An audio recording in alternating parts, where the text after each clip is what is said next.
Hello दोस्तों, नमस्ते भाई, गुड इवनिंग। कैसे हैं आप लोग? अच्छा, सभी लाइव आ गए।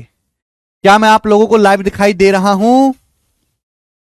स्टूडेंट्स, क्या मैं आप सभी लोगों को लाइव सही दिखाई दे रहा हूं? अब शाम के बज रहे हैं 4 और हमारी क्लास हो चुकी है शुरू। पढ़ने के लिए तैयार हैं? 14 मार्च का आज दिन है मेरे दोस्तों। चलिए शुरू करते हैं प्यारे बच्चे। सवाल नंबर 134। ठीक है भाई। परसेंटेज का देखिए हम लोग क्वेश्चन कर रहे हैं। जेड स्क्वायर मॉल के टिकट प्राइस में 1% कमी कर दी गई।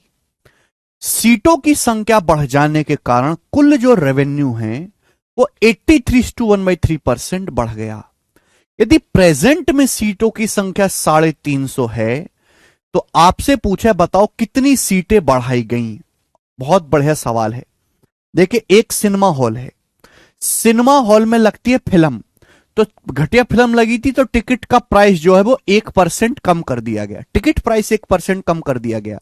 लेकिन सिनेमा हॉल में सीट की संख्या बढ़ाएगी।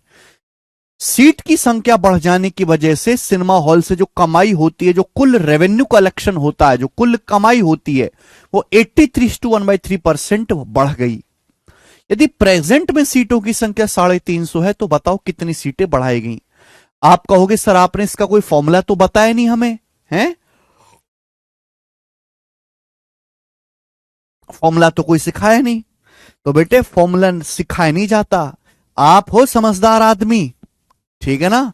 समाज में रहते हो, है ना? लोगों को सब्जी बेचते हुए, मजदूरी करते हुए, सिनेमा हॉल में टिकट काटते हुए सबको देखते हो मेरे दोस्त। तो आपको ये छोटी सी बातें, छोटा सा हिसाब किताब पहले से आना चाहिए। 133 खुद से करना है बेटा। ट्राई योर सेल्फ 133, ठीक है?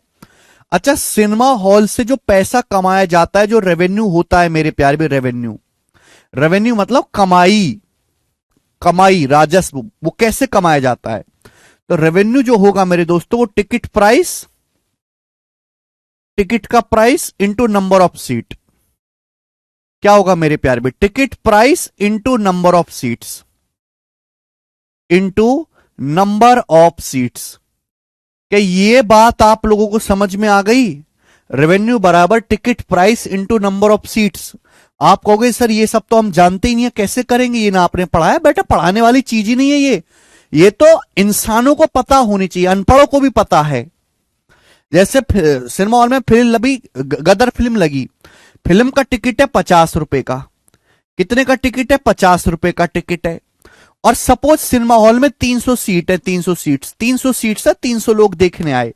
तो बताओ कितनी कमाई होगी? 50 × 300, 50 × 300 कितना होता है? सिनेमा हॉल से 15,000 रुपए की कमाई होगी। 50 × 300 कितना आ गया? 15,000। तो बड़ी बेसिक सी बात है भैया। क्लियर है? तो रेवेन्यू बराबर ticket price into number of seats. हर कोई जानता है इस बात को। अब इस सवाल में क्या दिया है? इस सवाल में आपको रेवेन्यू कलेक्शन में चेंज दिया है, टिकट के प्राइस में चेंज दिया है। आपसे पूछा क्या है? सीटों की संख्या के बारे में पूछा है, सीटों की संख्या के बारे में पूछा है। ठीक है ना? मैं कल भी ये टाइप ही पढ़ाया था आपको। ठीक है भैया? नंबर ऑफ सीट्स के बारे में पूछा है। देखो, नंबर ऑफ सीट्स का रेशियो कैसे आएगा? इट अगर मैं टिकट प्राइस के रेवेन्यू के अनुपात को टिकट प्राइस के अनुपात से भाग दे दूं तो सीटों की संख्या का अनुपात आ जाएगा कि नहीं आएगा? बोलो, आ जाएगा कि नहीं आ जाएगा? भाई, सीट्स का अनुपात कैसे आएगा? अगर मैं रेवेन्यू के रेशियो को, कमाई के अनुपात को टिकट प्राइस के रेशियो से भाग दे दूं, आ जाएगा कि नहीं? बोला है जेड स्क्वायर मॉल के टिकट प्राइस में 1% की कमी कर देगी। बताओ टिकट का प्राइस कितना कम हो गया? 1% कम हो गया। टिकट प्राइस 1% कम हो गया। 1% का मतलब, अगर टिकट पहले 100 रुपए का था तो अब टिकट 99 रुपए का हो गया। टिकट अगर पहले 100 रुपए का था तो टिकट हो गया जी 99 रुपए का। क्लियर है? आप बोलोगे हाँ जी सर, बिल्कुल से। रेवेन्यू, रेवेन्यू मेरे दोस्तों कितना कम हुआ? मुझे जवाब दीजिए। जो कमाई है सिनेमा हॉल से होने वाली, जो कमाई है वो कितना बढ़ गई? वो 83:1/3% बढ़ गई। 83:1/3% क्या होता है भाई? ये मैं आपको पहले ही पढ़ा चुका हूं कि 1/, बहुत टाइम देना पड़ता है यार एक एक सवाल समझाने के लिए। भाई कैसे बालक हो तुम? एक एक सवाल को समझाने के लिए 15-15 मिनट लगती हैं भाई तुमको। 1/6 होता है, 16 सही 2/3%। तो 83/3% है 5/6, 5/6 इसका 5 गुना है, 16 का 5 गुना 80 प्लस 10/3। ये बेसिक में भी पढ़ा चुका हूं। 83/3% की फ्रैक्शन वैल्यू 5/6। तो रेवेन्यू का जो प्राइस है, अगर रेवेन्यू पहले 6 था, अगर कमाई पहले 6 थी सिनेमा हॉल से, तो 5 बढ़ के 11 हो गई। 6 से 5 बढ़ के मेरे दोस्तों 11 होगी। आप बोलोगे हाँ जी सर, तो मैंने दोनों का अनुपात बना दिया कि भाई कमाई तो इस अनुपात में चेंज हुई है, टिकट का प्राइस इस अनुपात में चेंज हुआ है। अगर मैं इन दोनों को डिवाइड कर दूंगा तो सीट्स का रेशियो आ जाएगा कि सिनेमा हॉल में जो सीट है, सीट की संख्या का अनुपात आ जाएगा। इन दोनों रेशियो को डिवाइड कर दूंगा तो अगर मैं इन दोनों रेशियो को डिवाइड कर दूंगा तो सीटों की संख्या का अनुपात आ जाएगा। क्लियर? एक कंसेप्ट आपके सामने लिखा हुआ है। अब दो रेशियो को डिवाइड करने का शॉर्टकट क्या है ये बताओ। दो रेशियो को डिवाइड करने का शॉर्टकट है, मैंने बता चिया कल ही पढ़ा दिया कि ऐसे क्रॉस मल्टीप्लाई कर दो, ऐसे क्रॉस मल्टीप्लाई कर दो। 99 की गुणा कर दोगे मेरे दोस्तों 6 में, ठीक है, और ऐसे 100 की गुणा कर दोगे आप 11 में, 100 की गुणा कर दोगे मेरे दोस्तों आप 11 में। बात समझिए? आप बोलोगे हाँ सर, अगर आपको दो रेशियो को डिवाइड करना है तो डिवाइड करने का जो शॉर्टकट तरीका है वो ऐसे क्रॉस मल्टीप्लाई कर दीजिए। आप बोलोगे हाँ सर। बेटा 11 से 99 कितनी बार जाएगा? 9 बार चला जाएगा। 11 से 99 कितनी बार चला गया? 9 बार चला गया। 6 निम्मा 54 हो गए, 100 हो गया। अब 54 से 100 का रेशियो कितना आ गया? 2 से चला जाएगा 54 27 बार, 2 से 100 चला जाएगा 50 बार, 27/50। यानी कि सिनेमा हॉल में बेटे अगर पहले 27 सीट थी, इस सिनेमा हॉल में सीटों की संख्या का अनुपात आ गया। अगर सिनेमा हॉल में पहले 27 सीट थी तो अब सिनेमा हॉल में सीट बढ़ाकर 50 कर दी। यही तो पूछा है, सिनेमा हॉल में कितनी सीट बढ़ाएगी। अगर सिनेमा हॉल में पहले सीट 27 थी तो 27 से बढ़ा के 50 कर दी, तो सिनेमा हॉल में कितनी सीट बढ़ाएगी? 23 बढ़ाएगी। तो आंसर जो भी आएगा 23 का मल्टीपल आएगा। 23 से ना ये ऑप्शन कटता है, ना 23 से ये कटता है, ना 23 से ये कटता है। 23 से एक ही ऑप्शन कटता है, 23 7 161, ये आंसर हो जाएगा। सॉल्व भी कर सकते हैं। बोला है प्रेजेंट में सीटों की संख्या 350 है। अभी सिनेमा हॉल में कितनी सीटें हैं? पहले 27 थी, अब 50 होगी, 50 यूनिट। सवाल के अनुसार अब सिनेमा हॉल में 350 सीटें हैं, 7 गुना। 50 की वैल्यू 350 है, 7 गुना। तो सिनेमा हॉल में कितनी सीटें बढ़ाएगी? 23 यूनिट। तो 23 यूनिट की वैल्यू भी 7 गुना होगी। 23 7 161, और 161 ही मेरे दोस्तों सवाल का आंसर होगा। पहला ऑप्शन करेक्ट है। समझ में आया?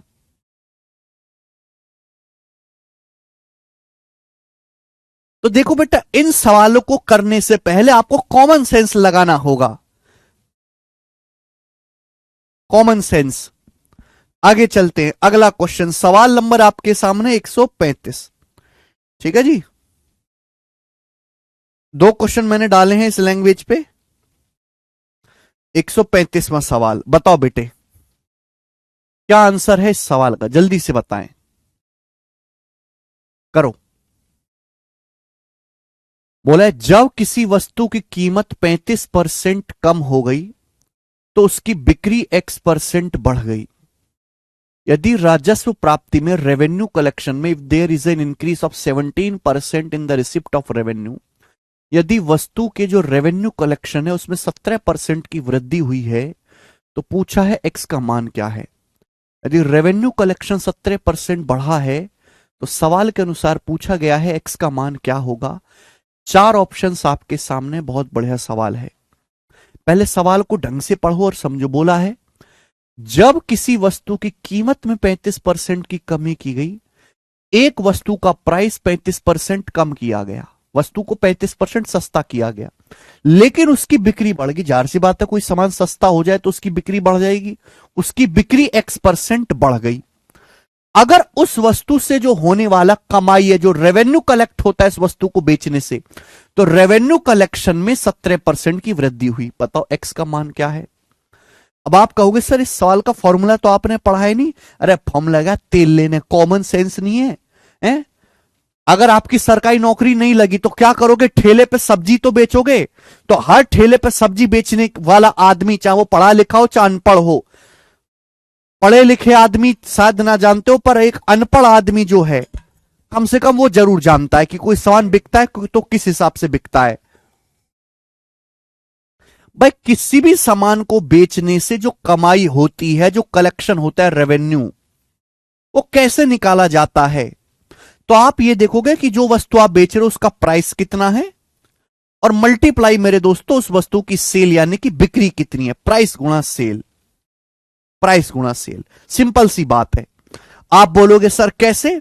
जैसे सपोज आप मोमबत्ती बेचते हो, आपकी मोमबत्ती की दुकान है, एक मोमबत्ती है 5 रुपए की, एक मोमबत्ती 5 रुपए की है और आपने मेरे दोस्तों 80 मोमबत्तियों की बिक्री करी एक दिन में। एक दिन में आपने कितनी मोमबत्ती बेची? 80 मोमबत्ती बेची, 80।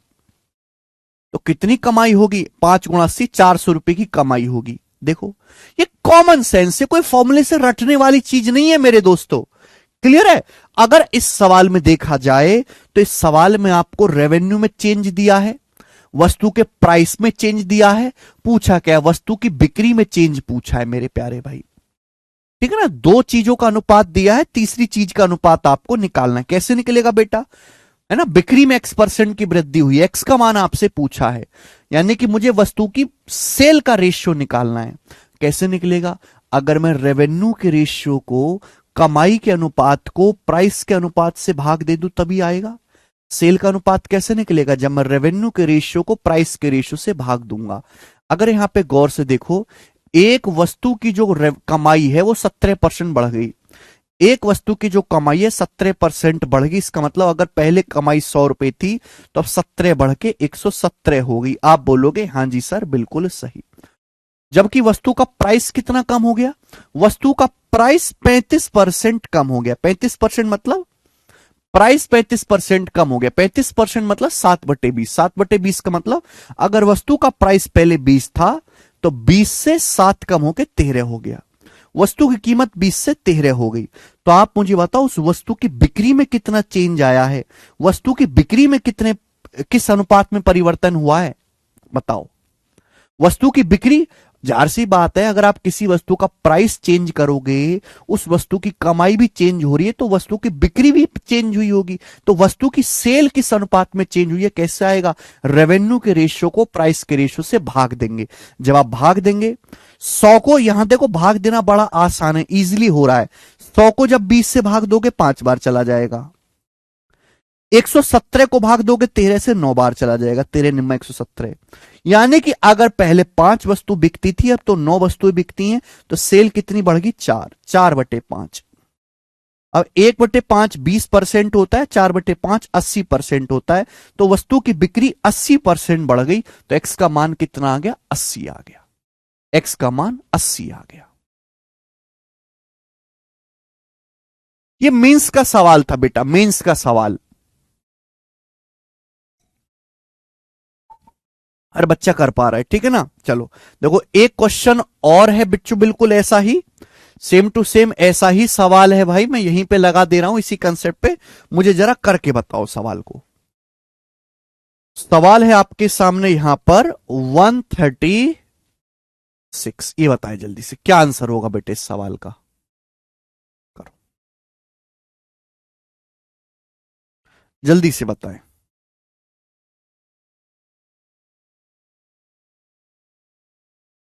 करो भाई।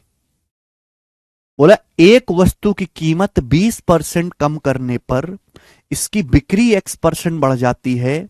यदि revenue, if there is an increase of 25% in the receipt of revenue, यदि राजस्व की प्राप्ति में 25% की वृद्धि हुई है तो एक्स का मान क्या है? यदि वस्तु का जो रेवेन्यू है वो 25% बढ़ा है तो एक्स का मान क्या है? सवाल में ध्यान सुनिएगा।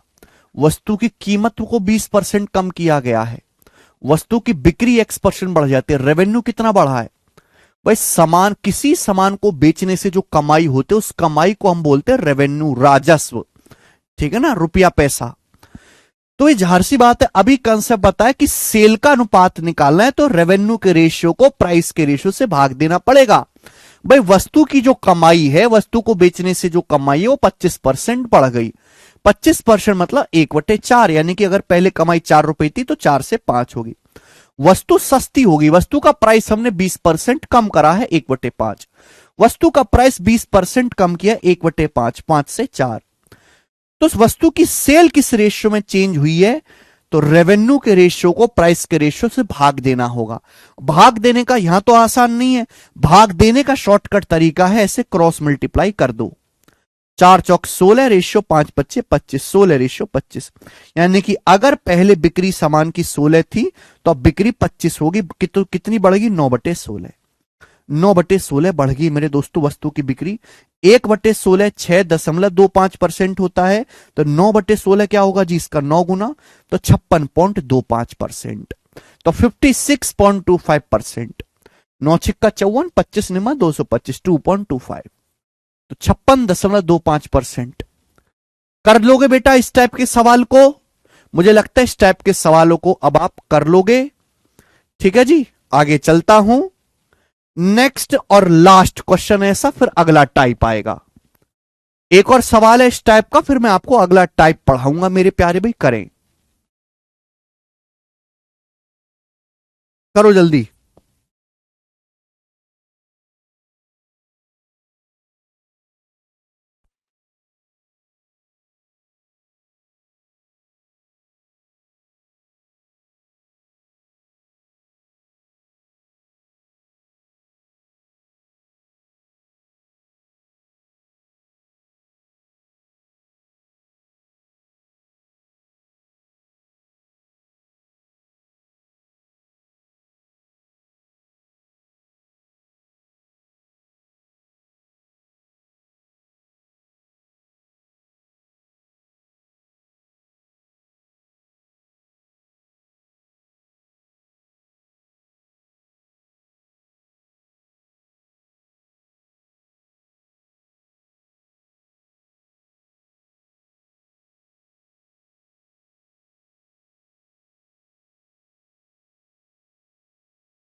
बच्चे अगर चुप हो जाओ, 7 है आंसर। अरे केशव, सबके कमेंट दिख रहे हैं क्या हिंदी एक दूसरे को?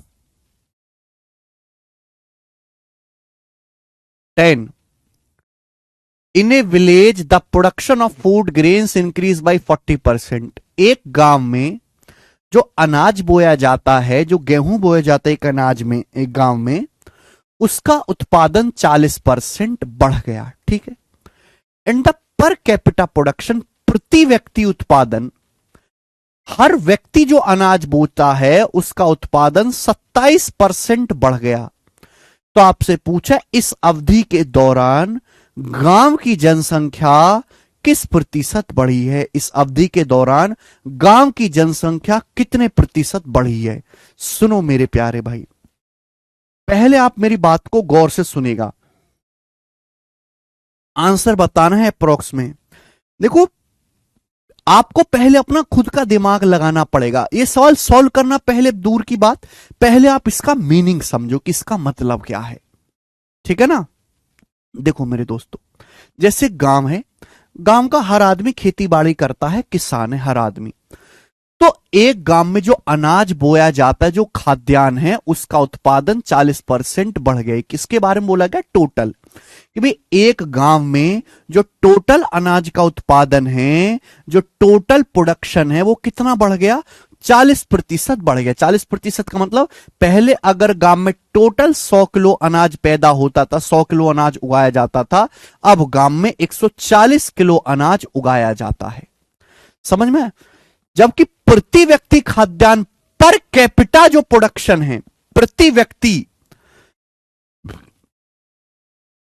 पर कैपिटा या प्रति व्यक्ति जो प्रोडक्शन है मेरे दोस्तों, वो कितना बढ़ गया? 27%। प्रति व्यक्ति जो प्रोडक्शन है वो कितना बढ़ गया? 27%। 27% बढ़ने का मतलब कि अगर पहले हर एक आदमी 100 किलो अनाज उगाता था, तो अब 27% ज्यादा 127 किलो अनाज उगाता है।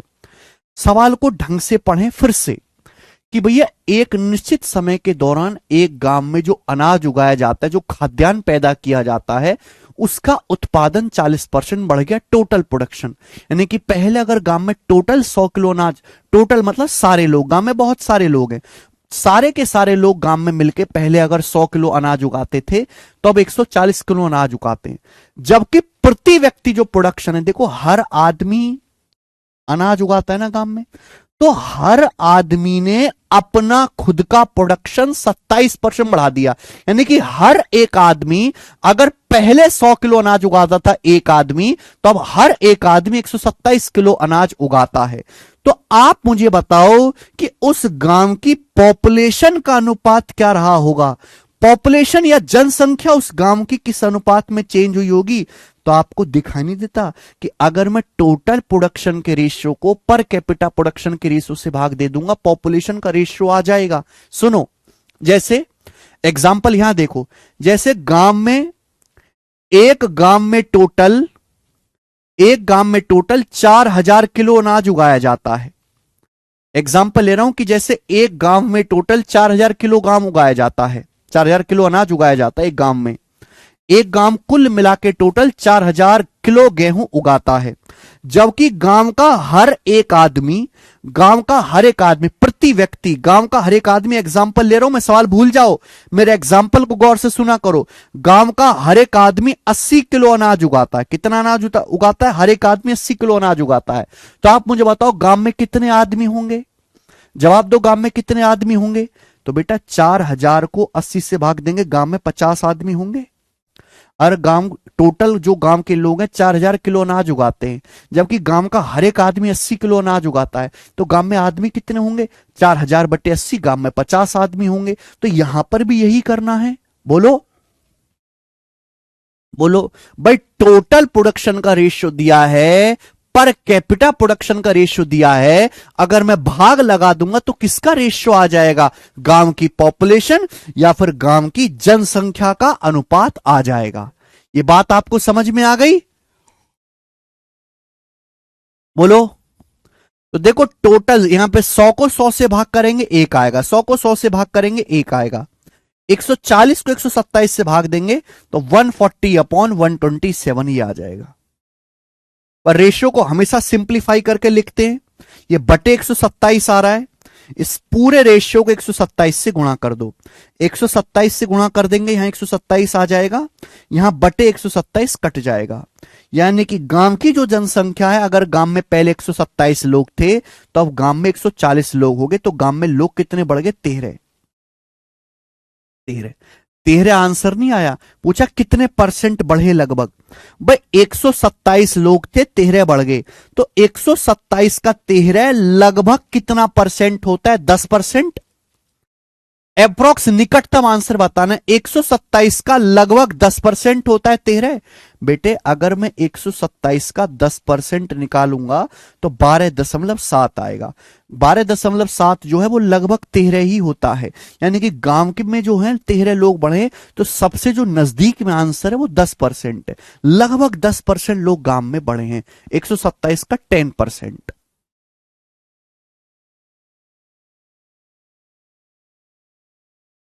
क्लियर है? अरे केशव, अरे इन्हें लेक्चर को बंद करो। एक कचरा लोग सब अपने जो है कमेंट देख रहे हैं, एक दूसरे के लड़ाई कर रहे हैं। हाँ, इनको कमेंट देखने का कोई हक नहीं है। इंटू नहीं करा आकाश, डिवाइड करा है भाई, डिवाइड।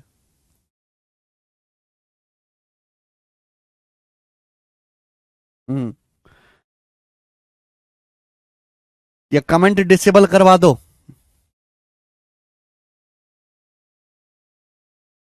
ठीक है,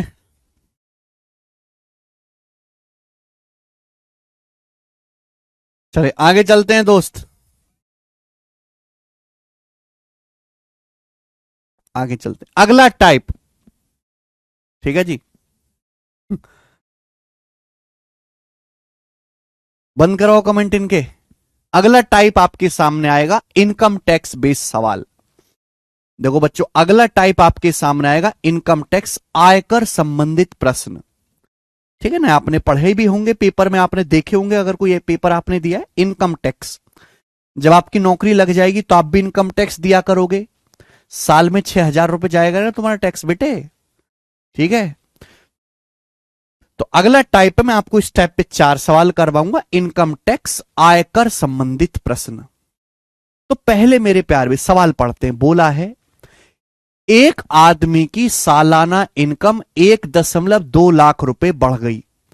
एक आदमी की एक साल में इनकम 1.2 लाख रुपए बढ़ गई, पर इनकम पे लगने वाला टैक्स रेट 12 से 10% हो गया। देखो, एक आदमी की सालाना इनकम बढ़ गई 1.2 लाख रुपए। जाहिर सी बात है, अगर किसी आदमी की इनकम बढ़ रही है तो टैक्स भी ज्यादा देगा। लेकिन मेरे दोस्तों, टैक्स उसका बढ़ा नहीं। क्यों? कि इनकम पे जो लगने वाला टैक्स का रेट है वो 12% से 10% हो गया। पहले आदमी अपनी इनकम पे 12% टैक्स देता था, अब आदमी अपनी इनकम पे 10% टैक्स देता है। अभी भी वह उतना ही टैक्स देता है जितना पहले देता था, यानी कि टैक्स के अमाउंट में कोई बदलाव नहीं हुआ। जितना टैक्स सरकार को पहले दे रहा था, आज भी उतना ही टैक्स दे रहा है। तो आपसे पूछा है उसकी बढ़ी हुई इनकम क्या है, बढ़ी हुई इनकम। चलो, इस सवाल को करने से पहले हम इनकम टैक्स का बेसिक जानते हैं। तो इनकम टैक्स का बेसिक ये है मेरे प्यारे भाई, मैं यहां पे लिख देता हूं, एग्जाम्पल से मैं आपको समझाऊंगा। इनकम टैक्स जो निकाला जाता है, इनकम टैक्स बराबर कैसे निकालते हैं बेटा? आदमी की income into rate of income tax. आदमी की income into rate of income tax, rate of income tax.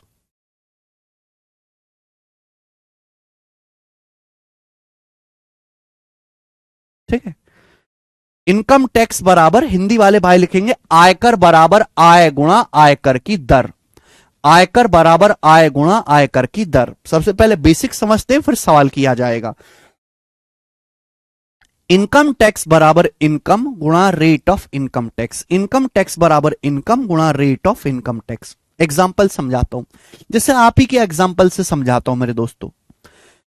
जब आपकी सरकारी नौकरी लग जाएगी आपकी इच्छा के अनुसार, ग्रुप बी की, सपोज आप इनकम टैक्स इंस्पेक्टर बन जाते हैं, तो आपकी एक महीने की तनख्वाह 75,000 रुपए होगी। एक महीने की तनख्वाह लगभग 75,000 रुपए होगी। एक साल की जो आपकी कमाई होगी मेरे दोस्तों, वो कितनी आएगी? 9 लाख रुपए। तो एक साल की जो कमाई होगी बेटे आपकी, वो 9 लाख रुपए होगी। ये होगी आपकी इनकम, 9 लाख रुपए। समझ में? आप बोलोगे हाँ जी सर। 9 लाख रुपए पर सरकार ये कहेगी कि बेटा तू बहुत पैसा कमा रहा है, 9 लाख रुपए तू कमा रहा है, इसमें से 8% तू हमको टैक्स दे। कितना? हर आदमी की इनकम के हिसाब से सरकार ने टैक्स के स्लैब बना रखे हैं कि 10 लाख से ज्यादा इतना परसेंट टैक्स लेंगे, 50 लाख से ज्यादा इतना परसेंट टैक्स लेंगे, 1 करोड़ से ज्यादा है तो इतना परसेंट टैक्स लेंगे मेरे प्यारे भाई। तो एग्जाम्पल समझे कि जैसे आपके एक साल की कमाई 9 लाख रुपए है, सरकार आपसे कहती है कि जो भी तुम्हारी कमाई होगी उसका 8% हमको दिया जाएगा। समझ में आया? आप बोलोगे हाँ जी सर, 8% सरकार को टैक्स देना है। तो यह है, इसको बोलते हैं टैक्स की दर, रेट ऑफ इनकम टैक्स। इसको बोलते हैं हम आयकर की दर। क्या बोलते हैं? आयकर की दर। कि सरकार ने घोषित कर दिया कि आप अपनी कुल कमाई का 8% सरकार के अकाउंट में जमा करोगे, 8% टैक्स दोगे। तो 9 लाख रुपए का 8% क्या होता है? 9 लाख रुपए का 8% आएगा 72,000 रुपए। यानी कि मेरे प्यारे भाई, आप एक साल में 72,000 रुपए टोटल सरकार को टैक्स दोगे। बात समझ में आ गई? यहां तक कोई परेशानी? यहां तक किसी बालक को कोई परेशानी? हां जी, ये सिंपल सा, यही बेसिक है। यही है बेटा बेसिक। जो बच्चा आप बेसिक मांगते हो ना, आकाश यादव जैसे बेसिक मांग रहा है, यही है बेटा बेसिक। और कोई बेसिक थोड़ना है।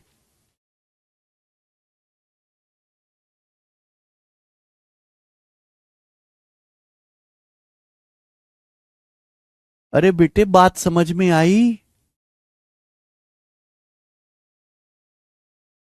सवाल छोड़ो। क्या आपको मेरा ये जो मैंने आपको कंसेप्ट बताया, ये कंसेप्ट समझ में आ गया? यही बेसिक है ना। इनकम टैक्स बराबर इनकम गुणा रेट ऑफ इनकम टैक्स, आयकर की दर। आपका बिल्कुल देसी एग्जांपल लेके समझाया भाई मेरे, हैं कि जैसे आपकी कमाई एक साल में 9 लाख रुपए होगी। सरकार बोले कि 9 लाख बहुत कमा रहा, तो 9 लाख रुपए का 8%, अभी सवाल से कोई लेना देना नहीं है इसका। 9 लाख रुपए का आयकर की दर लगा दी 8%, 8% टैक्स देना है। तो 9 लाख रुपए का 8% कितना होता है? 72,000 रुपए। तो सरकार 72,000 रुपए आपसे टैक्स ले लेगी। 9 लाख रुपए में से 72,000 सरकार आपसे टैक्स ले लेगी, तो आपके पास बचेगा कितना? आपके पास बचेगा 8,28,000 रुपए। 9 लाख में से 72,000 सरकार के अकाउंट में चला गया। 9 लाख में से 72,000 घटाऊंगा तो 8,28,000 रुपए आपके पास बचेगा। इसको बोलते हैं नेट इनकम। क्या बोलते हैं इसको? नेट इनकम, शुद्ध आय। ऐसे बोलते हैं सीटीसी। क्या बोलते हैं मेरे दोस्तों इसको? सीटीसी, कैश इन हैंड, कि आपके खाते में इतना पैसा बचेगा। ये बात समझ में आ गई? आप बोलोगे हाँ जी सर समझ में आ गई, ये बेसिक था। अब सवाल की बात करते हैं। सवाल ये कहता है कि एक आदमी की सालाना इनकम 1.2 लाख रुपए बढ़ गई। एक आदमी की इनकम बढ़ गई तो जाहिर सी बात है इनकम पे टैक्स भी बढ़ना चाहिए, लेकिन टैक्स नहीं बढ़ा। एक आदमी की इनकम बढ़ गई है मेरे दोस्तों 1.2 लाख रुपए, लेकिन टैक्स नहीं बढ़ा। आदमी जितना टैक्स पहले देता था आज भी उतना ही टैक्स देता है। इनकम टैक्स सेम है, इनकम टैक्स नहीं बढ़ा। क्यों? क्योंकि इनकम पे जो लगने वाला टैक्स की रेट है वो 12% से घट के 10% हो गई है। अगर पहले आयकर की दर 12% थी, अगर पहले आदमी 12% टैक्स देता था, तो अब आयकर की दर घटा के सरकार ने 10% कर दी। अब आपको अपनी इनकम पे पहले 12% टैक्स देना पड़ रहा था, अब आपको 10% टैक्स देना पड़ रहा है। ठीक है भाई? तो आपसे पूछा बढ़ी हुई इनकम कितनी है, लाख में आपको बताना, लाख रुपए में। तो एक आदमी की इनकम बढ़ गई 1.2 लाख रुपए, लेकिन टैक्स नहीं बढ़ा। जितना टैक्स वो पहले पे करता था आज भी उतना ही टैक्स देता है। इनकम टैक्स सेम है, सेम। जबकि टैक्स का जो रेट है वो 12% से घट के 10% हो गया। तो बेटे यहां कौन सा नियम लगेगा? बीच में किसका साइन है? बीच में गुणा का साइन है। यहां कौन सा नियम लगेगा? ए गुणा बी बराबर कांस्टेंट। अगर दो संख्याओं का प्रोडक्ट कांस्टेंट है तो एक संख्या जिस अनुपात में चेंज होगी दूसरी उसके उल्टी अनुपात में चेंज होगी। यहां इनकम टैक्स में कोई परिवर्तन नहीं किया गया। जितना आप सरकार को टैक्स पहले देते थे आज भी सरकार को उतना ही अमाउंट टैक्स पे कर रहे हो। तो अगर इन दोनों संख्याओं का गुणनफल सेम है तो भैया एक संख्या जिस अनुपात में चेंज होगी दूसरी उसके उल्टे अनुपात में चेंज होगी। इनकम टैक्स की दर 12 से 10% होगी। किस अनुपात में चेंज हुआ? 12 से 10 का रेशियो कितना है? 6:5। 2 छिक्का 12, 2 पंजे 10, 6:5। तो आदमी की इनकम उल्टे अनुपात में चेंज हुई होगी, 5:6 के रेशियो में। बोलो बात समझ में आई? अगर आयकर की दर का रेशियो 6:5 है तो आदमी की इनकम उल्टे रिवर्स रेशियो में चेंज हुई होगी, 5:6। यानी कि अगर आदमी की इनकम पहले 5 यूनिट थी, अगर पहले 5 यूनिट थी आदमी की इनकम, तो अब 6 यूनिट होगी। 5 से 6 होगी, आदमी की इनकम बढ़ी कितनी, 1 यूनिट। जबकि सवाल के अनुसार आदमी की इनकम बढ़ी कितनी, 1.2 लाख। तो सवाल में 1 यूनिट की वैल्यू ही 1.2 लाख रुपए है। तो पूछा बढ़ी हुई आय, पुरानी आय नहीं बताना, नहीं बढ़ी हुई आय बताना 6 यूनिट। अगर 1 यूनिट की वैल्यू 1.2 लाख है तो 6 यूनिट की वैल्यू क्या आएगी, 6 गुणा 1.2, यानी कि 7.2 लाख आदमी की जो बढ़ी हुई इनकम है वो 7.2 लाख रुपए है। और यही सवाल का आंसर है।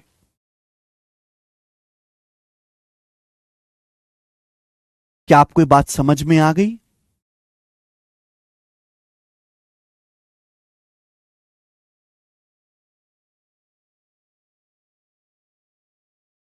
हाँ जी।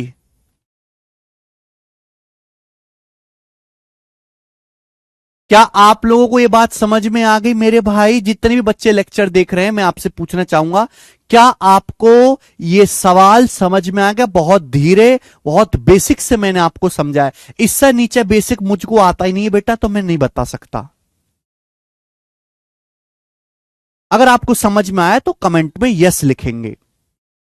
कंसेप्ट यहां पे जो इस्तेमाल हुआ है वो मैं पहले ही पढ़ा चुका हूं। अगर किसी बच्चे ने पहले के लेक्चर मिस कर दिए हैं तो कंसेप्ट इसमें, इस सवाल का कंसेप्ट नहीं समझ पाएगा। एक्सपेक्ट मान के नहीं करना है,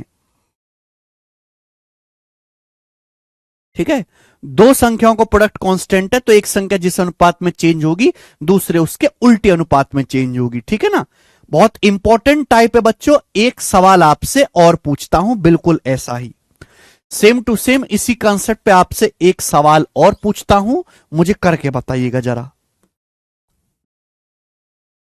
अब बहुत स्लो बालक है यार, मतलब अभी तक जितने भी बच्चे मैंने पढ़ाए, जितने भी बैच मैंने पढ़ाए, उनमें सबसे कमजोर बालक हो आप पढ़ने में, सबसे कमजोर। दुख होता है भैया तुम्हें देख के, दया भी आती है मुझे तुम पे। चले एक और सवाल ऐसा ही करके बताएं, सेम टू सेम है, बता फटाफट क्या आंसर है बच्चे। देखिए तुरंत करेंगे फटाफट। एक आदमी की सालाना इनकम 2.6 लाख रुपए बढ़ गई। एक आदमी की इनकम, सालाना इनकम मतलब एक साल की कमाई। एक आदमी की कमाई 2.6 लाख रुपए बढ़ी, लेकिन उसकी इनकम पर टैक्स जिसका उसे भुगतान करना है वो 17.1% से 13.3% तक कम हो गया। इनकम एक आदमी की बढ़ गई 2.6 लाख रुपए पर एनम वार्षिक, लेकिन इनकम पे जो लगने वाला टैक्स रेट है वो 17.1% से घट के 13.3% हो गया। दोनों ही केस में 35% इनकम टैक्स फ्री। आपको टोटल इनकम पे टैक्स नहीं देना, आपको टोटल इनकम पे टैक्स नहीं देना। टोटल इनकम में से 35% टैक्स फ्री है, तो टोटल का 65% पे ही टैक्स देना है। भाई जैसे आप 100 रुपए कमाते हो तो 100 में से 35 रुपए पर टैक्स लगता ही नहीं है, केवल 65 पर ही टैक्स लगता है। ये सवाल के कहने का मतलब है। पूछा है वह पहले की तरह ही टैक्स का पेमेंट करता है। In both the cases 35% in income is tax free. What is his initial income? उसकी इनिशियल इनकम क्या है? If he paid equal taxes in both cases, दोनों ही केसेस में, यानी कि इनकम बढ़ने से पहले और इनकम बढ़ने के बाद दोनों ही केसेस में उसने समान इनकम टैक्स दिया है, उसने सेम इनकम टैक्स दिया है। आप बोलोगे हां जी सर। बताओ बीच में किसका साइन है? गुणा का साइन है। मैं आपको बता चुका हूं दो संख्याओं का प्रोडक्ट कांस्टेंट है तो एक संख्या जिस अनुपात में चेंज होगी दूसरे उसके उल्टे अनुपात में चेंज होगी। भाई एक आदमी की सालाना कमाई 2.6 लाख रुपए बढ़ गई। कमाई तो बढ़ गई तो टैक्स भी बढ़ना चाहिए, पर टैक्स नहीं बढ़ा। क्यों? क्योंकि मेरे दोस्तों जो टैक्स की रेट है वो पहले 17.1% थी, अब टैक्स की रेट 17.1 से घट के 13.3% हो गई मेरे प्यारे भाई। तो टैक्स की रेट किस अनुपात में चेंज हुई आप मुझे बताओ। ये टैक्स की रेट किस अनुपात में चेंज हुई? ये क्या जा रहा है, किससे कट रहा है भाई? 19 से।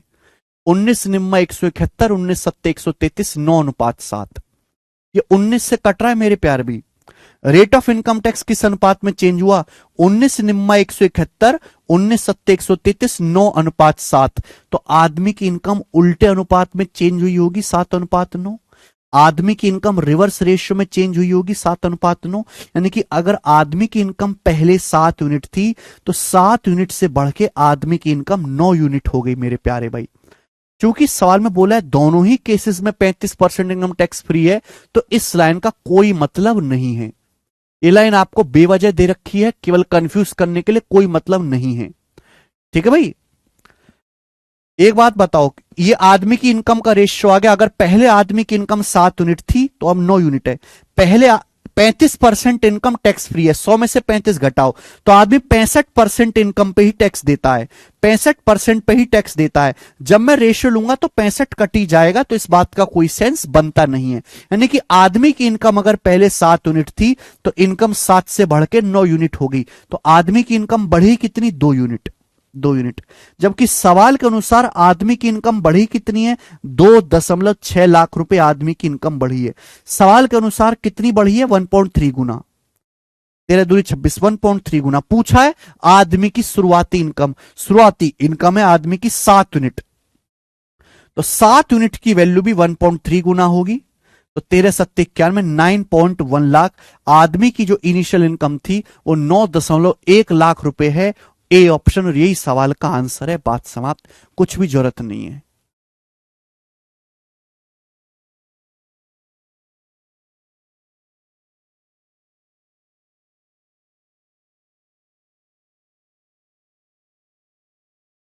क्लियर?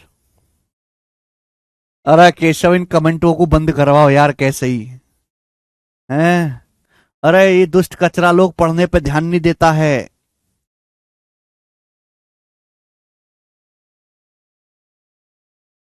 बच्चे कह रहे हैं, देव बंसल पूछ रहे हैं आप कितना टैक्स देते हो? भाई साहब, मैं बहुत गरीब आदमी हूं। गरीब आदमी टैक्स नहीं पे करता। गरीब आदमी दूसरे के टैक्स से अपना गुजारा चलाता है।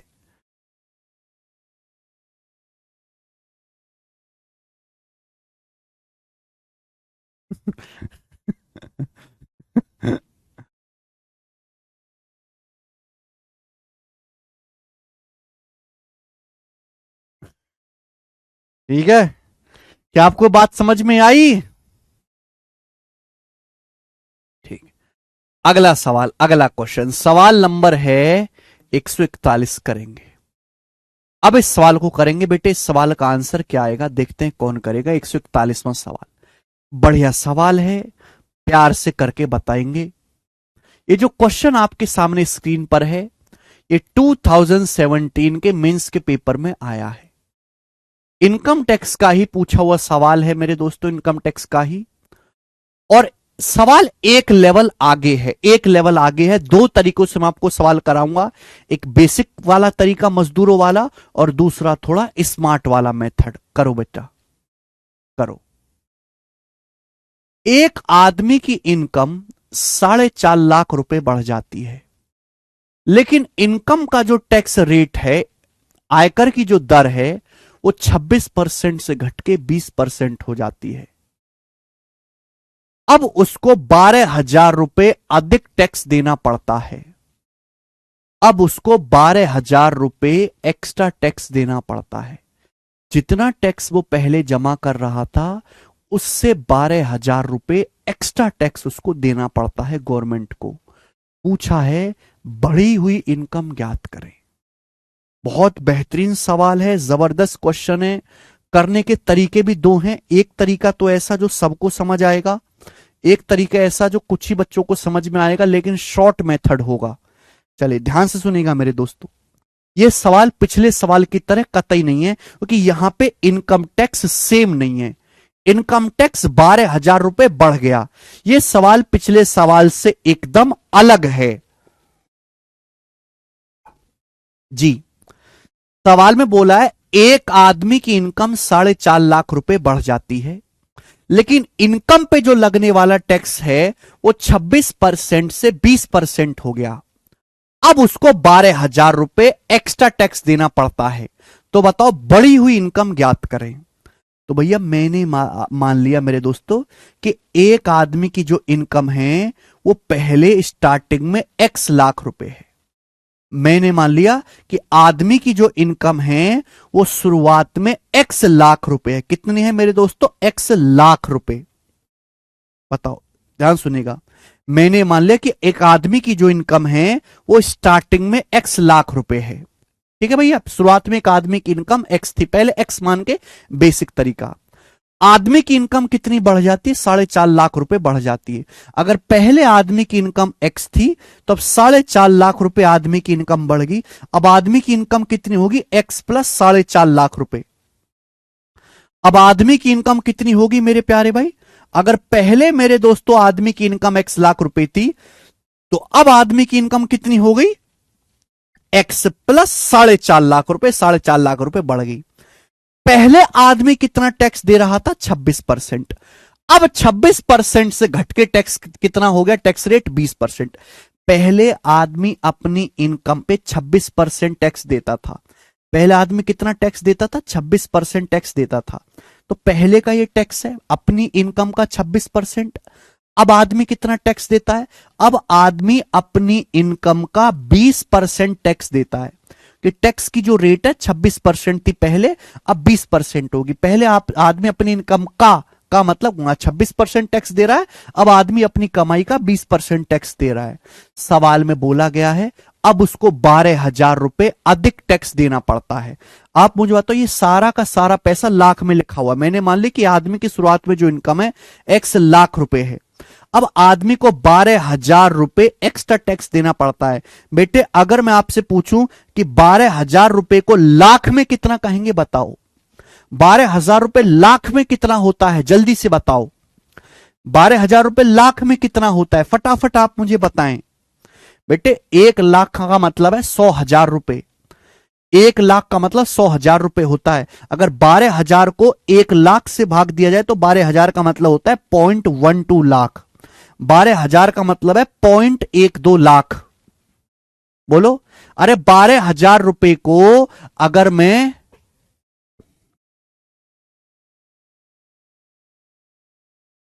अरे केशव, अरे एक दूसरे के नंबर दे रहे हैं ये एक दूसरे को, कचरा लोग।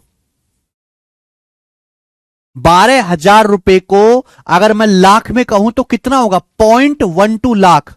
12,000 को 1 लाख रुपए से भाग देंगे, कितनी बार जाएगा? 0.12 लाख।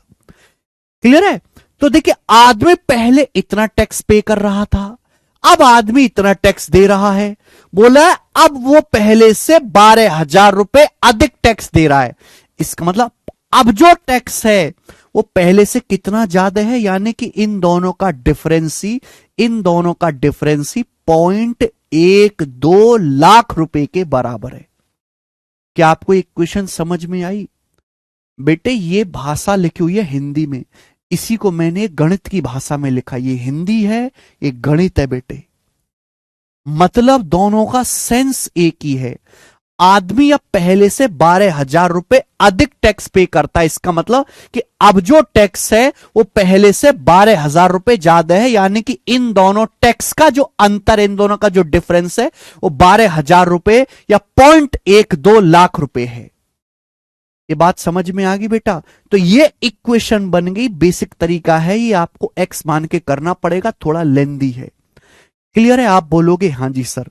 अब आप सोचो कैलकुलेशन कैसे करोगे। इसकी कैलकुलेशन करना भी एक आर्ट है। देखो, पहले 20% की अंदर गुणा होगी। ये क्या दिख रहा है? ये दिख रहा है एक्स का 20% माइनस एक्स का 26%। अगर 20% के अंदर गुणा कर दूंगा तो क्या हो जाएगा? एक्स का 20%, एक्स का 20% प्लस, अब 4.5 लाख का 20% कितना आएगा? 4.5 लाख का 20% होता है 1/5, 0.9 लाख माइनस एक्स का 26%। तो आप मुझे यह बताओ कि x के 20% में से अगर मैं x का 26% घटाऊंगा, x के 20% में से अगर x का 26% घटाऊंगा तो क्या आएगा? x के 20% में से अगर मैं x का 26% घटाऊंगा तो x का 6% आएगा। 20 माइनस 26, 20 में से 26 घटाऊंगा तो x का 6 पर माइनस x का 6% आएगा। आप बोलोगे आंसर बराबर 0.12। 0.12 आप बोलोगे हां जी सर बिल्कुल सही। अब बताओ कैसे किया जाए। बेटे 0.9 का मतलब होता है 0.90, 0.9 का मतलब होता है 0.90।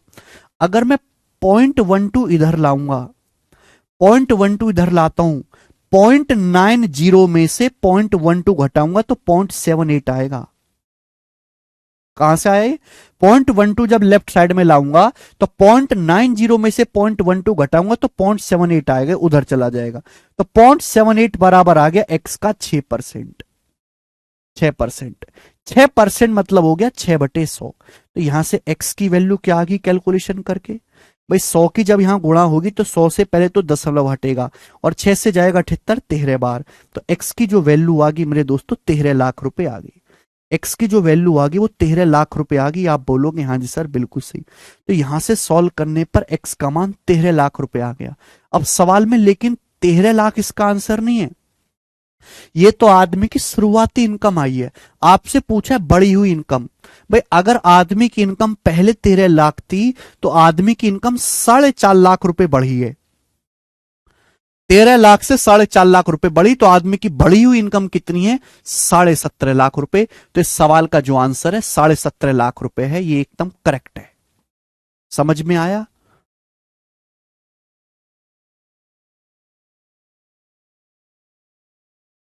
ये सवाल का बेसिक तरीका है। आप मुझे बताओ कितने बच्चों को ये बेसिक तरीका समझ में आया है? कितने लोगों को ये एक्सपांड के समझ में आया है? इंपॉर्टेंट टाइप है बेटे इनकम टैक्स वाला।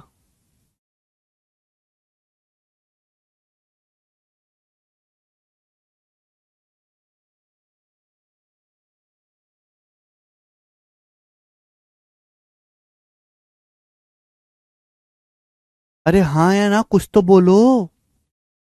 चलो, ये बेसिक तरीका है एक्सपांड के, लेंदी है, समय लगेगा, कैलकुलेशन भी ज्यादा है। आगे चलते हैं मेरे दोस्तों, इसका दूसरा तरीका है शॉर्टकट। एक चीज मैं आपसे कहना चाहूंगा, गौर से सुनेगा। अगर सवाल को देखो, सवाल हर कोई समझ सकता है, हर कोई सॉल्व कर सकता है, सॉल्व करने की कोई वैल्यू नहीं है। वैल्यू इस बात की है कि किसने जल्दी सॉल्व किया। जैसे नौकरी लगने की कोई वैल्यू नहीं है। एक आदमी की नौकरी लगे 45 साल की उम्र में जाके, अरे 10 साल बाद आदमी को मरना ही है तो नौकरी लगने का फायदा क्या हुआ?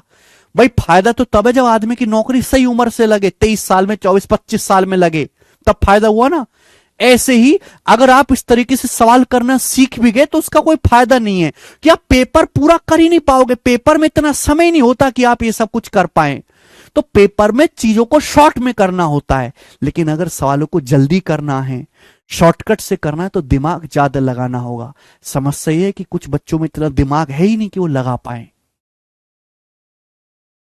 मुश्किल नहीं होती चीजें, उनकी माइंड की क्षमता ही नहीं है, मस्तिष्क की क्षमता ही नहीं है कि आप वो उस लेवल तक समझ सकें। ठीक है, पर फिर भी मैं कोशिश करूंगा आपको समझाने की। ध्यान सुनेगा बेटा, मैंने आपको कंसेप्ट क्या सिखाया है? मैंने आपको एक कंसेप्ट सिखाया है, इनकम टैक्स बराबर, इनकम टैक्स बराबर इनकम गुणा rate of income tax. Income tax बराबर इनकम गुणा रेट ऑफ इनकम टैक्स।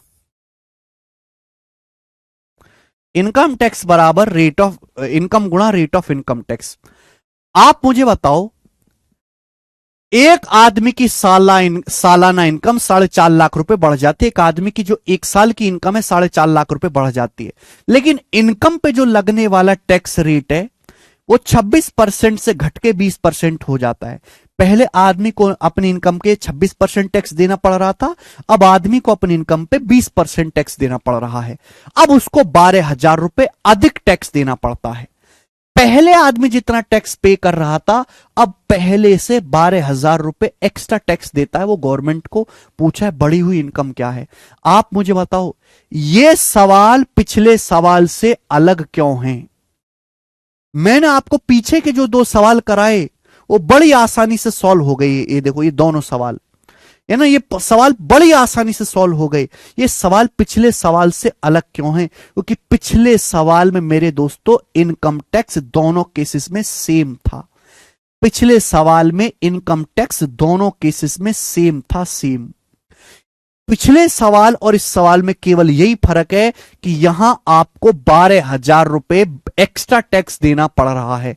अब आदमी को पहले से 12,000 रुपए अधिक इनकम टैक्स देना पड़ रहा है, या इनकम टैक्स सेम नहीं है मेरे प्यारे भाई। एक बात बताओ, अगर मैं कोई ऐसा जुगाड़ करके दोनों केस में, पहले भी और अब भी, अगर मैं इनकम टैक्स को सेम बना लूं तो क्वेश्चन सेकंड में सॉल्व हो जाएगा कि नहीं? भाई हमें यह बात पता है कि अगर दो संख्याओं का प्रोडक्ट कांस्टेंट है तो एक संख्या जिस अनुपात में चेंज होगी दूसरे उसके उल्टे अनुपात में चेंज होगी। अगर मैं कोई जुगाड़ लगा के मेरे प्यारे भाई इनकम टैक्स को सेम बना लूं, दोनों केस में अगर आदमी बराबर टैक्स पे करेगा तो सवाल सेकंड में सॉल्व हो जाएगा कि नहीं? तो बेटे यहां पे हम लगाएंगे शिफ्टिंग मेथड। शिफ्टिंग मेथड एक ऐसा मेथड है मेरे दोस्तों जो धीरे धीरे आप सवालों की प्रैक्टिस से सीखेंगे, अलग से कुछ नहीं है इसमें समझाने के लिए। शिफ्टिंग कि सवाल है कुछ और, एक्चुअल में सवाल कुछ और है, बट सवाल को जल्दी करने के लिए अपनी सुविधा के हिसाब से हम सवाल को ही बदल देते हैं। सवाल को जल्दी करने के लिए अपनी सुविधा के हिसाब से हम सवाल को ही बदल देते हैं।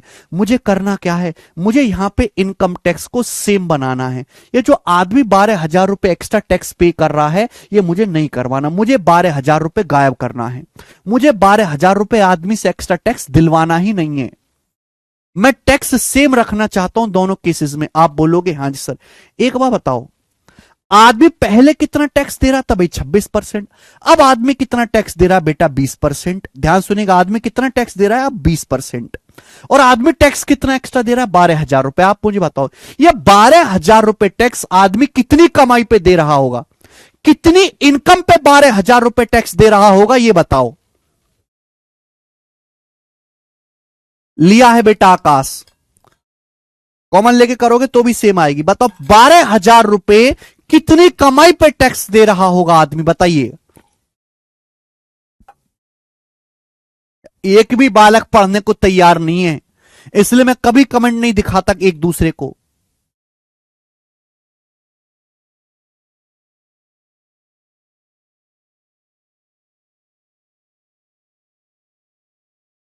एक भी बालक पढ़ने को तैयार नहीं है, दुष्ट राक्षस कचरास कहीं के हैं। अरे एक बात बताओ, एक आदमी की सालाना इनकम 4.5 लाख रुपए बढ़ जाते, लेकिन इनकम पे जो लगने वाला टैक्स है वो 26% से 20% हो जाता है। अब उसको 12,000 रुपए एक्स्ट्रा टैक्स देना पड़ता है। जितना टैक्स आदमी पहले दे रहा था उससे 12,000 रुपए ज्यादा टैक्स सरकार को देना पड़ता है। बढ़ी हुई इनकम ज्ञात कीजिए, मेरा सवाल है। अगर मैं ये 12,000 रुपए टैक्स एक्स्ट्रा ना दिलवाऊं, दोनों केस में इनकम टैक्स सेम कर दूं, तो सवाल सेकंड में सॉल्व हो जाएगा कि नहीं? ये सवाल पिछले सवाल की तरह बन जाएगा। आप बताओ, अब आदमी टैक्स कितना दे रहा है? 20%। आदमी टैक्स कितना दे रहा है? 20%। सवाल के अनुसार आदमी टैक्स कितना एक्स्ट्रा दे रहा है? 12,000 रुपए। अगर 20% की वैल्यू 12,000 रुपए है तो आप मुझे बताओ 100% की वैल्यू कितनी आएगी? 5 से गुणा करो। अगर 20% की वैल्यू 12,000 रुपए है तो 100% की वैल्यू आएगी 60,000 रुपए। यानी कि 60,000 रुपए पर आदमी ये 12,000 रुपए टैक्स दे रहा होगा। अगर मैं आदमी की इनकम, थोड़ा सा दिमाग लगाओ भाई, 60,000 रुपए की कमाई पर ही तो 12,000 रुपए टैक्स लगेगा। 60,000 रुपए अगर एक आदमी की कमाई बढ़ जाए, टैक्स है 20%, तो 60,000 रुपए का 20% ही तो 12,000 रुपए होता है। 60,000 रुपए पर 60,000 का 20% 12,000 रुपए होता है कि नहीं? यार सुन लो भाई बात। आदमी टैक्स कितना दे रहा है? 20%। ये 12,000 रुपए टैक्स कितनी इनकम पे बनता है? 60,000 रुपए पे। 60,000 का 20% 12,000 रुपए होता है। 12,000 रुपए, 60,000 का 20% 12,000 रुपए होता है। 60,000 का मतलब होता है 0.6 लाख रुपए, 0.6 लाख रुपए। बेटे अगर मैं आदमी की इनकम 4.5 लाख रुपए ना बढ़ाकर, अगर मैं आदमी की इनकम 0.6 लाख रुपए कम बढ़ाऊं, अगर मैं आदमी की इनकम 4.5 लाख रुपए ना बढ़ा के 0.6 लाख 60,000 रुपए इनकम कम बढ़ाऊं, एक बार बताओ, आदमी की इनकम अगर मैं 60,000 रुपए कम बढ़ाऊंगा तो 60,000 रुपए का ही 20% 12,000 रुपए टैक्स बनता है, और 12,000 रुपए एक्स्ट्रा टैक्स देना ही नहीं पड़ेगा। अगर आदमी की इनकम 4.5 लाख रुपए ना बढ़ के 4.5 लाख रुपए से 0.6 लाख रुपए कम, यानी कि अगर आदमी की इनकम कुल 3.9 लाख रुपए ही बढ़े, अगर आदमी की इनकम 60,000 रुपए कम बढ़ेगी तो 60,000 रुपए का 20% 12,000 रुपए जो टैक्स एक्स्ट्रा है वो देना ही नहीं पड़ेगा। तो आदमी की इनकम मेरे दोस्तों 4.5 लाख रुपए ना बढ़ा के आदमी की इनकम अगर केवल 3.9 लाख रुपए ही बढ़ाया जाए तो आदमी को 12,000 रुपए एक्स्ट्रा टैक्स देना ही नहीं पड़ेगा। दोनों केसेस में इनकम टैक्स सेम हो जाएगा। अगर दो संख्याओं का प्रोडक्ट कांस्टेंट है, एक संख्या जिस अनुपात में चेंज होगी दूसरी उसके उल्टी अनुपात में चेंज होगी। ये 26-20 क्या रेशियो है? 13-10 का। ये 13 रेशियो 10 है, तो इनकम का रेशियो क्या होगा? उल्टा होगा। 10 रेशियो 13। आप बोलोगे हाँ सर बिल्कुल से रिवर्स होगा, 10 रेशियो 13। आदमी की इनकम 10 से 13 होगी, कितना बढ़ी? 3 यूनिट। सवाल के अनुसार आदमी की इनकम को कितना बढ़ाया जाना चाहिए? केवल 3.9 लाख। 3 की वैल्यू 3.9 लाख है, 1.3 गुना 1.3 गुना, तो आदमी की जो इनिशियल इनकम है वो 1.3 गुना होगी। 10 का 1.3 गुना 13 लाख रुपए। तो डायरेक्ट आ गया, बहुत कम कैलकुलेशन, बिना किसी कैलकुलेशन के, कि आदमी को जो शुरुआती इनकम है वो 13 लाख रुपए है। मेरे प्यारे भाई, ये होता है शिफ्टिंग मेथड की। सवाल कुछ और कह रहा था लेकिन हमने सवाल को अपनी सुविधा के हिसाब से बदल दिया। सारे फसाद की जड़ यह है कि आदमी को 12,000 रुपए एक्स्ट्रा टैक्स देना पड़ रहा है। अगर आदमी 12,000 रुपए टैक्स बनता कितनी इनकम पे? 60,000 रुपए, कि 60,000 का 20% आदमी अब टैक्स कितना दे रहा है? 20%। 60,000 का 20% ही 12,000 रुपए होता है। तो अगर मैं आदमी की इनकम 60,000 रुपए कम बढ़ाऊंगा, एक आदमी की इनकम 60,000 रुपए कम बढ़ाऊंगा तो 60,000 रुपए पर जो आदमी को 12,000 रुपए टैक्स देना था वो देना ही नहीं पड़ेगा। जब 12,000 रुपए टैक्स देना ही नहीं पड़ेगा आदमी को एक्स्ट्रा, तो दोनों केसेस में इनकम टैक्स क्या हो जाएगा? सेम हो जाएगा। अगर ये रेशियो 13-10 है तो इनकम का रेशियो 10:13। इनकम बढ़ी 3 यूनिट, बढ़े 3.9 लाख। 3 किलो 3.9 लाख है तो 10 किलो 13 लाख। तो आदमी की इनिशियल इनकम 13 लाख है। पूछा है बढ़ी हुई इनकम, आदमी की इनकम बढ़ी कितने? 4.5 लाख। 13 लाख को 4.5 लाख बढ़ाएंगे तो आदमी की जो बढ़ी हुई इनकम है वो 17.5 लाख है। ये ऑप्शन इस सवाल का आंसर है। ये सवाल का दूसरा तरीका है, लेकिन आधे बालकों की हैसियत है इस बात को समझने की, आधे बालक लायक नहीं इस बात को समझने के, तो उनके लिए पुराना मेथड ही बेस्ट है, एक्स वाला। जिनको नहीं समझ में आया वो इसको स्किप कर दो, छोड़ दो, बिल्कुल एक्स वाले तरीके से करें, ठीक है ना।